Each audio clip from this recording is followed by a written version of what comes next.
আমরা ২৪-এ দেখলাম যে কেউ বলার চেষ্টা করছে এটা দ্বিতীয় স্বাধীনতা। এখানে আমার ব্যক্তিগত অপিনিয়ন হলো, যারা ৭১-এর স্বাধীনতা বিশ্বাস করে না তারা ২৪-কে দ্বিতীয় স্বাধীনতা বলছে।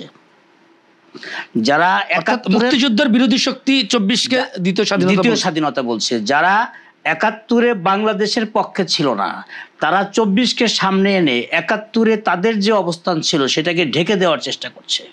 তারা ৭১-এর চেয়ে ২৪-কে বড় করার চেষ্টা করছে। কিন্তু আমার ব্যক্তিগত বক্তব্য হলো যে ফাউন্ডেশন যদি না থাকে বিল্ডিং হবে না।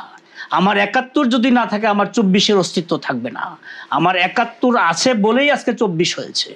আমার ৭১ আছে বলেই আজকে আমরা ৭১-এর শত্রু মিত্রকে আমরা এখনো চিহ্নিত করতে পেরেছি।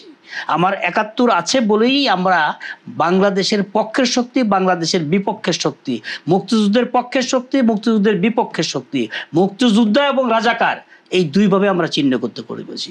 ২৪-এর পরে এসে দেখলাম আমরা রাজাকার বলা যাবে না, আলবদর বলা যাবে না।